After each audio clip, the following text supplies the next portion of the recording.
नमस्कार, आप देख रहे हैं द सुगम, राजस्थान का नंबर 1 चैनल। जी यहाँ पे से जून और शुक्रवार राजस्थान प्रदेश की आज की टॉप 10 बड़ी खबर है। लेकिन उससे पहले शुरुआत करेंगे देश दुनिया की आज की बड़ी खबर के साथ।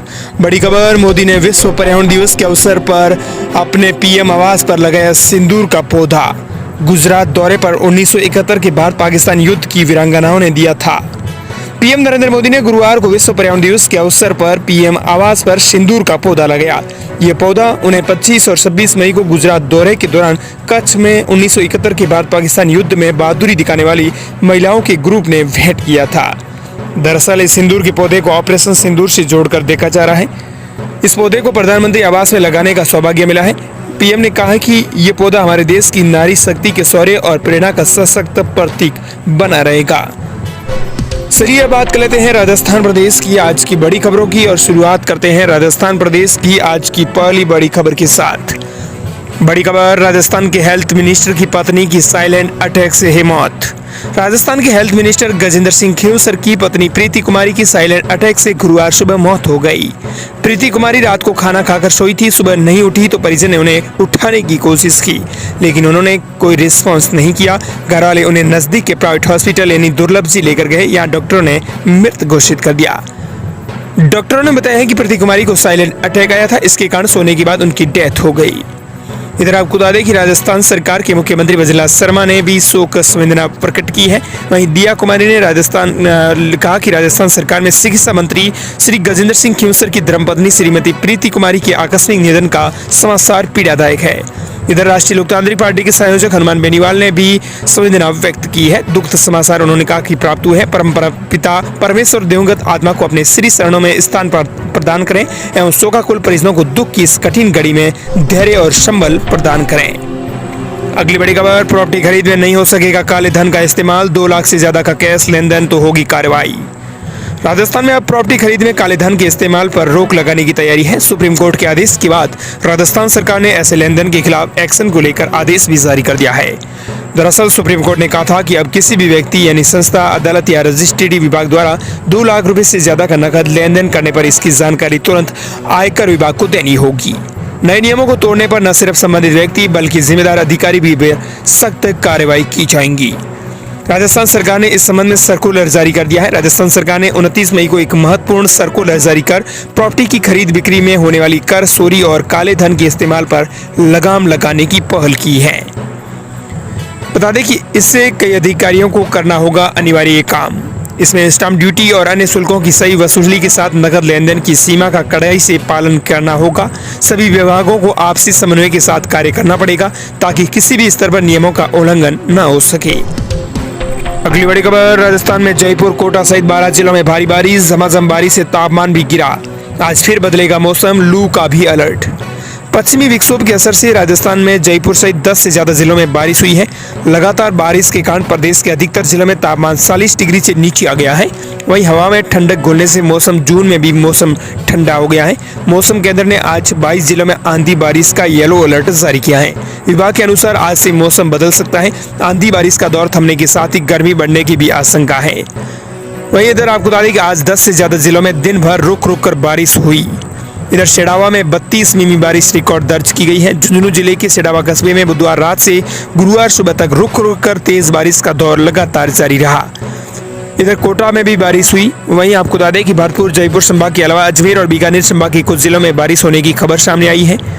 इधर आपको बता दें कि आज मौसम विभाग ने सिरोही, उदयपुर, डूंगरपुर, बांसवाड़ा, झालावाड़, बारां, कोटा, चित्तौड़गढ़, प्रतापगढ़ के लिए येलो अलर्ट जारी किया है। अगली बड़ी खबर, राजस्थान के शहर में बनेगा नया बस स्टैंड, मिलेगा सैकड़ों से ज्यादा गांवों को लाभ। राजस्थान के कोटा जिले में आपको बता दें कि एक नया बस स्टैंड बनेगा। बस स्टैंड का निर्माण करने वाली कंपनी ने जगह का सर्वेक्षण करने के साथ बस स्टैंड का डिजाइन भी तैयार कर लिया है और इसे उच्च अधिकारियों को भेजा है। जयपुर की एक कंपनी बस स्टैंड का निर्माण करेगी। इस परियोजना पर काम शुरू हो चुका है। बस स्टैंड का निर्माण करने वाली कंपनी ने जगह का सर्वेक्षण भी कर लिया है।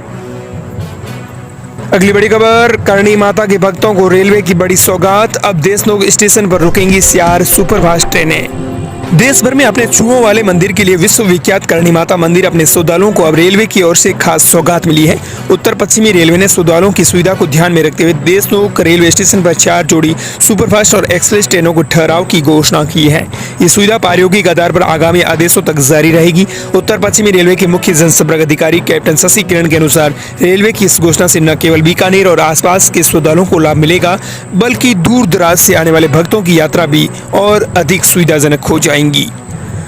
अगली बड़ी खबर, सरकार से बंद कमरे में नहीं होगी बात, गुर्जर आंदोलन पर विजय बैंसला ने दे दी फिर बड़ी चुनौती। राजस्थान में गुर्जर आरक्षण आंदोलन फिर से शुरू हो रहा है। विजय बैंसला के नेतृत्व में 8 जून को भरतपुर के पीलूपुरा में महापंचायत होगी। प्रशासन अलर्ट पर है और समाज के नेताओं से बातचीत कर रहा है। वहीं विजय बैंसला ने सरकार को 8 जून तक का अल्टीमेटम दिया है। उन्होंने कहा कि इस बार बंद कमरे में सरकार से बातचीत नहीं की जाएगी। प्रशासन ने समाज के नेताओं के साथ बातचीत शुरू कर दी है, लेकिन समिति ने सख्त से रुख अपनाते हुए सरकार को 8 जून तक का अल्टीमेटम दे रखा है। अगली बड़ी खबर, राजस्थान में कर्मचारियों और पेंशन भोगियों की हो गई मौज, जिला सरकार ने दिया बड़ा तोहफा। राजस्थान प्रदेश में सरकारी कर्मचारियों के महंगाई भत्ते में बढ़ोतरी हेतु वित्त विभाग ने आदेश भी जारी कर दिया है। दोस्तों बता दें कि वित्त विभाग द्वारा जारी किए गए आदेशों के अनुसार नई दरें जनवरी 2025 से लागू की जाएगी। ऐसे में सरकारी कर्मचारियों को 2 बड़ी सौगात एक साथ मिली है। राजस्थान प्रदेश में सरकारी कर्मचारियों की महंगाई भत्ते में बढ़ोतरी हेतु वित्त विभाग ने आदेश जारी किया है।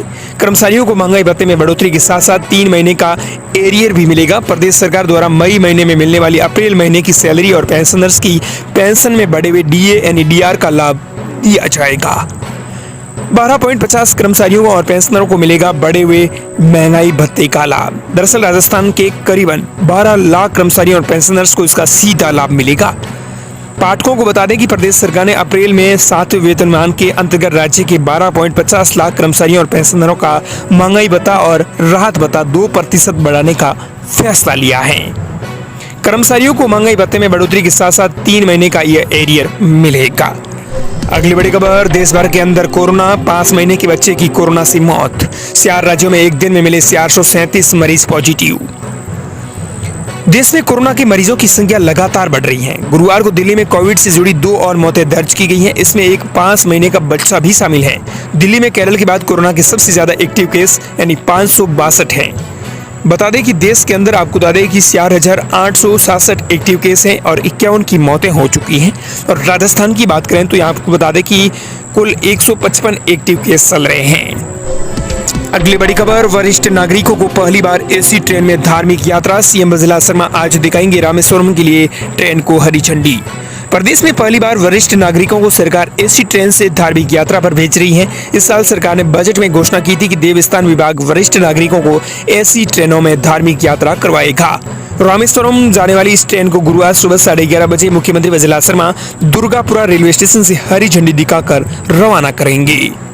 पहली बार ट्रेन पर राजस्थानी संस्कृति नजर आएंगी। ट्रेन को खासतौर पर इस तीर्थ यात्रा के लिए डिजाइन किया गया है।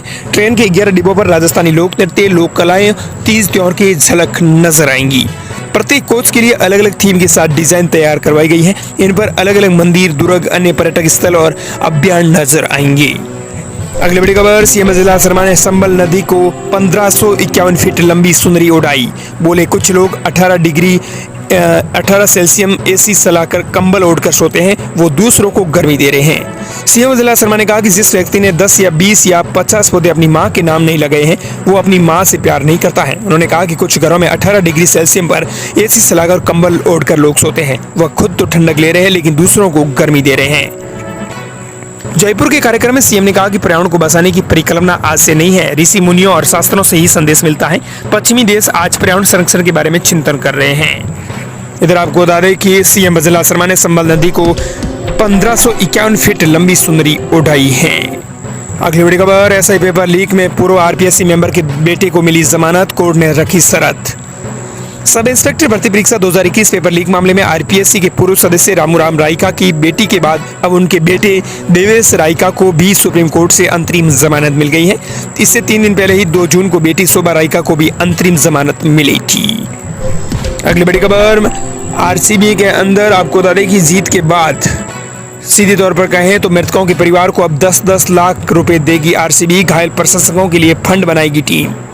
रॉयल चैलेंजर्स बेंगलुरु यानी आरसीबी फ्रेंचाइजी ने सिन्हा स्वामी स्टेडियम के बाहर भगदड़ में मारे गए 11 प्रशंसकों के परिवारों को 10-10 लाख रुपए की वित्तीय सहायता देने की घोषणा की गई है। फ्रेंचाइजी ने अपने बयान में कहा कि मृतकों के परिजनों को मुआवजे के अलावा इस दुखद घटना में घायल हुए प्रशंसकों की सहायता के लिए RCB केयर्स नामक एक कोष भी बनाया जा रहा है। सिन्हास्वामी स्टेडियम के बाहर भगदड़ में 11 लोगों की मौत हो गई थी और 30 से ज्यादा लोग घायल हो गए थे। अब उन घायलों के लिए भी अलग से फंड बनाने के लिए टीम जुट चुकी है। अगली बड़ी खबर, अब आम यात्रियों को तत्काल टिकट आसानी से मिलेगा। पहले 10 मिनट सिर्फ आधार OTP से कर सकेंगे बुकिंग, कालाबाजारी होगी कम। अगर आप भी ट्रेन में तत्काल टिकट बुक करने की कोशिश करते हैं और हर बार नो टिकट अवेलेबल दिखाता है तो अब तत्काल टिकट बुक करने की समस्या कम होने वाली है। रेलवे तत्काल टिकट बुकिंग में बड़ा बदलाव करने जा रहा है। जल्दी टिकट बुकिंग के वक्त आधार वेरिफिकेशन जरूरी होगा। रेलवे मंत्री अश्विनी वैष्णव ने इसकी जानकारी ट्विटर के माध्यम से दी है। उन्होंने कहा कि इस नियम से जरूरतमंद और सही यात्रियों को कन्फर्म टिकट मिल सकेगा।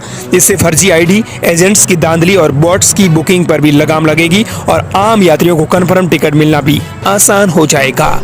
अगली बड़ी खबर, शिक्षा मंत्री मदन दिलावर बोले, ऊंचे कंधे वाली गाय ही है गौ माता। ये 24 घंटे ऑक्सीजन लेती हैं और देती हैं। वर्णशंकर गाय के दूध से कैंसर होने की संभावना। जोधपुर के प्रभारी मंत्री मदन दिलावर ने कहा कि ऊंचे कंधे वाली गाय ही गौ माता कहलाती है। वर्णशंकर गाय के दूध से कैंसर जैसी बीमारियां होने की संभावना हो रही है। वहीं पानी की टंकी पर सड़ने वाले भाजपा पार्षद पर उन्होंने कहा कि ऐसे लोग सस्ती लोकप्रियता के लिए पानी की टंकी पर सड़ते हैं। हमें पानी की कीमत को समझना होगा। दिलावर विश्व पर्यावरण दिवस के मौके पर जोधपुर आई थी। यहाँ उन्होंने गाय को लेकर कहा, गौ माता वही है जो ऊंचे कंधे वाली है, जो 24 घंटे ऑक्सीजन लेती हैं और देती हैं। अगली बड़ी खबर, बिना योग्यता फॉर्म भरने वालों पर अब RPSC करेगा कार्रवाई। 10 वैकेंसी में आवेदन फॉर्म विड्रॉ करने का दिया मौका। राजस्थान लोक सेवा आयोग की ओर से निकाली गई वैकेंसी में बिना योग्यता आवेदन फॉर्म भरने के मामले थम नहीं रहे हैं। 7 वैकेंसी में आवेदन फॉर्म का विड्रॉ दे दिया गया है आज से। वहीं 3 वैकेंसी में आवेदन फॉर्म विड्रॉ की लास्ट डेट है। ऐसे में आयोग ने आवेदन वापस नहीं लेने पर कानूनी कार्रवाई करने की चेतावनी दी है। किसी भी पद पर भर्ती विज्ञापन के संबंध में वांछित योग्यता धारित नहीं होने के बावजूद आवेदन करने से अयोग्य श्रम, समय एवं संसाधनों का अपव्यय होता है। अतः ऐसा करने वाले अभ्यर्थियों को आयोग द्वारा भविष्य में लिए आने वाली समस्त परीक्षाओं से डिबार कर दिया जाएगा। सीधे तौर पर कहें तो अब बिना योग्यता फॉर्म भरने वाले अभ्यर्थियों पर RPSC शिकंजा कसेगा। अगली बड़ी खबर, चांदी की कीमत ऑल टाइम हाई लेवल पर पहुंची। 3795 रुपए बढ़कर प्रति किलो 1,04,000 रुपए। चांदी का भाव आज यानी 6 जून को ऑल टाइम हाई लेवल पर पहुंच गया है। India Boolean and jewellers association के मुताबिक 1 किलो चांदी का भाव 3795 रुपए बढ़कर 1,04,665 रुपए प्रति किलो पर पहुंच गया है। अगली बड़ी खबर, राजस्थान में जयपुर, बीकानेर समेत 8 जिलों की अचानक चमक उठी किस्मत। गुजरात सरकार ने दिया बड़ा तोहफा। राजस्थान की 675 इलेक्ट्रिक बसों के लिए LOA कन्वर्जेंस एनर्जी सर्विलेंसेस लिमिटेड यानी CSL द्वारा पूरे भारत में इलेक्ट्रिक बसों के लिए letter of confirmation of quality जारी करने के बाद जारी किया गया है। दरअसल राजस्थान में जयपुर, बीकानेर समेत 8 जिलों की अचानक चमक उठी किस्मत। गुजरात सरकार ने दिया बड़ा तोहफा। राजस्थान की 675 इलेक्ट्रिक बसों के लिए LOA कन्वर्जेंसन द्वारा आपको बता दें कि CSL द्वारा पूरे भारत में इलेक्ट्रिक बसों के लिए letter of confirmation of quantity जारी करने के बाद जारी किया गया है। बता दें कि इससे राजस्थान के 8 जिलों को इलेक्ट्रिक बसें मिलेंगी। वहीं अगली बड़ी खबर, राजस्थान में SC, ST, OBC समेत वर्ग के लिए बड़ी खुशखबरी। 1 क्लिक में मिलेगा स्वरोजगार का अवसर। नई योजना के बारे में बड़ी अपडेट। राजस्थान सरकार ने सामाजिक समावेश और आत्मनिर्भरता प्राप्त करने की दिशा में एक महत्वपूर्ण फैसला लिया है। बता दें कि राजस्थान की SC, ST और OBC वर्ग के लिए बड़ी खुशखबरी वाली खबर सामने आ रही है। सीधे तौर पर कहें तो अनुसूचित जातियों और अनुसूचित जनजातियों और सफाई कर्मचारियों, दिव्यांगजनों और अन्य पिछड़े वर्ग के लिए स्वरोजगार ऋण आवेदनों के लिए एक अत्याधुनिक ऑनलाइन पोर्टल लॉन्च किया है। इस पोर्टल के माध्यम से आपको बता दें कि 37 करोड़ रुपए की ऋण राशि इन परिवारों को दी जाएंगी। इस योजना का एक अन्य प्रमुख पहलू वन टाइम सेटलमेंट स्कीम है, जिसके तहत 30 सितंबर 2025 तक पहले पूंजी जमा कराने वाले अपराधी लाभार्थियों को ब्याज और जुर्माने की पूरी छूट दी जाएंगी। सरकार इसका ध्यान रखेगी। ये पोर्टल न केवल आवेदन प्रक्रिया को पारदर्शी बनाएगा, बल्कि जरूरतमंद लोगों को समय पर ऋण प्रदान करेगा। और दोस्तों, इस प्रकार ये थी राजस्थान प्रदेश की आज की बड़ी